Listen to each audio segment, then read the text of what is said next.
No more waiting. Russia goes all in on BRICS. For decades, Russia played a delicate balancing act, engaging with the West while slowly expanding its role in BRICS. Not anymore.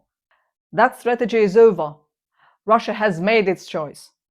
It's not hedging its bets. It's not looking for a way back into the Western-led global economy. It's going all in on BRICS. And this changes everything. Because this isn't just about Russia. This is about the future of global power. For years, the US and its allies believed they could pressure Russia into economic isolation. Sanctions would break its economy. The dollar would remain king. The West would always hold the upper hand. But Putin just made it clear. That world no longer exists. Russia is done waiting for the West to change its stance. It doesn't need to. Instead, it's accelerating its integration into a new financial system, a new trade network, and a new era of global cooperation. One where BRICS takes center stage. So, what does this mean? Is this a bold step toward economic independence or a risky bet that could backfire? Let's go through this step by step. For years, the US and Europe have used economic sanctions as a weapon. Their goal: to crush Russia's economy. The logic was simple: cut Russia off from trade, block its access to Western markets, force it into economic submission. That strategy has been in place since at least 2014, but instead of breaking Russia, it did something else. It forced a transformation. And now Putin has said it outright: sanctions aren't going anywhere. Even if the US or Europe pretends to ease some restrictions, others will just take their place. It's happened before. Back in the 1970s, the US passed the Jackson-Vanik Amendment to restrict trade with the Soviet Union. The USSR collapsed, but the amendment? It stayed. It wasn't reappealed until 2013, and even then, the US immediately replaced it with new sanctions. The pattern is clear. Western economic restrictions on Russia are never meant to end. But here is where it gets even more interesting. Some days ago, I attended a fascinating panel on Iran at the Valdai Club, one of Russia's most prestigious think tanks. Naturally, the topic of sanctions came up, and one analyst pointed out something most people don't realize. US sanctions aren't just policy decisions. They are political landmines. A president can't just erase them with an executive order. Lifting them requires a vote in Congress. And in today's Washington, that's nearly impossible. Just look at the latest Russia-US peace talks in Saudi Arabia over Ukraine.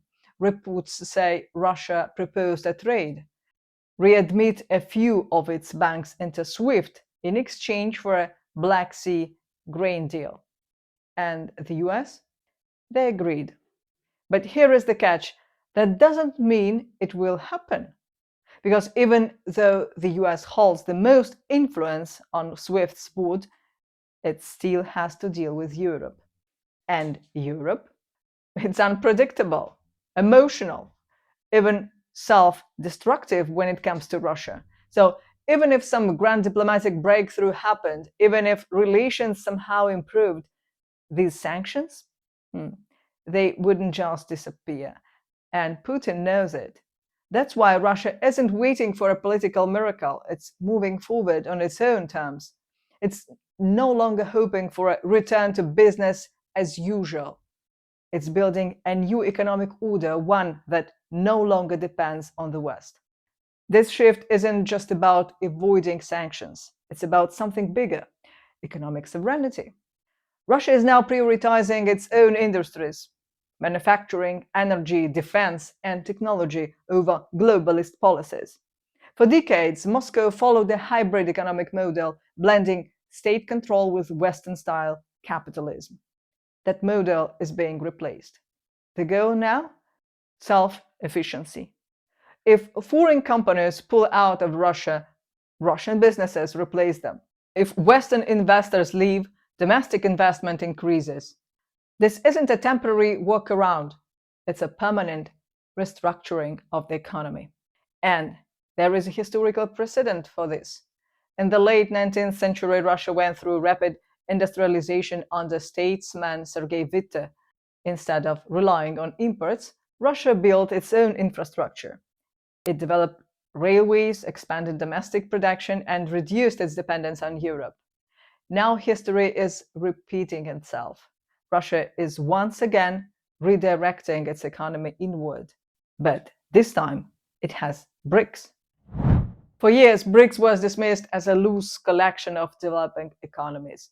Now, it's emerging as a serious alternative to the Western-led system. Let's talk numbers. In 2024, the G7, made up of the US, Canada, Japan, and Western Europe, grew by just 1.9%. The Eurozone barely hit 0.9. BRICS, 4.9. That's not a coincidence. BRICS countries are accelerating their economic integration, and Russia, it's leading the charge. The most important shift, payment systems. For decades, the US dollar has dominated global trade. Countries had to use the dollar for the most international transactions, giving the US control over global finance. Russia is breaking away from that system. Moscow is working with BRICS partners to create new financial infrastructure, one that doesn't rely on the dollar or Western banks. We are seeing bilateral trade in local currencies, Russia and India trading in rupees instead of dollars, alternative payment networks, systems designed to bypass SWIFT and other Western-controlled financial tools, investment funds within BRICS, so countries can trade without needing to go through Western financial institutions. This isn't just about Russia. It's about the entire global South shifting away from Western financial dominance. And it's happening fast. This shift also means something else. Western businesses that left Russia, they are not getting special treatment if they want to return.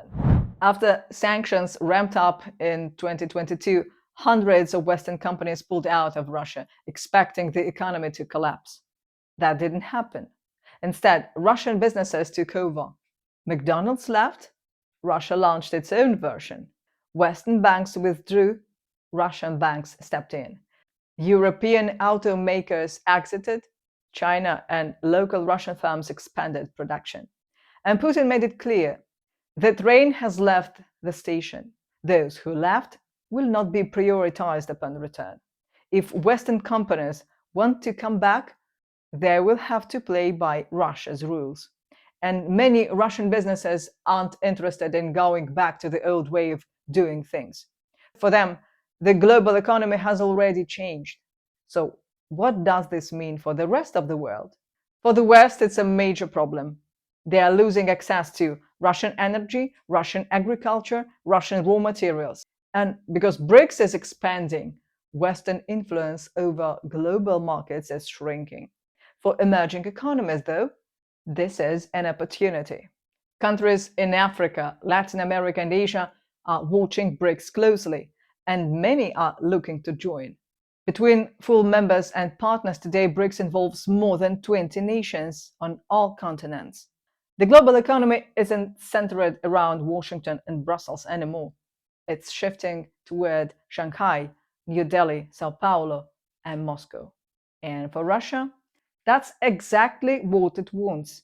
Russia isn't waiting. It isn't hoping for the West to change course. It has already moved on. The global economy is shifting, and BRICS is leading that transformation. Faster growth, stronger trade networks, new financial systems. Russia isn't just adapting, it's thriving. And this isn't just about Russia. This is about the rise of a multipolar world. For decades, the West dictated the rules of global trade and finance. But now, that dominance is fading. Russia is proving that sanctions aren't an endgame. They are a catalyst for change. And the more countries follow its lead, the weaker the West's economic grip becomes. So, what happens next? Will BRICS continue expanding? Will the dollar lose its dominance? Will the West find a way to counter this shift? The global balance of power is changing fast, and if you want to stay ahead of it, you need to pay attention. Let us know your thoughts in the comments. What do you think? Is the old world order is cracking? And don't forget to like, subscribe, and hit the notification bell because the next chapter in this economic shift, it's already unfolding. Thanks for watching.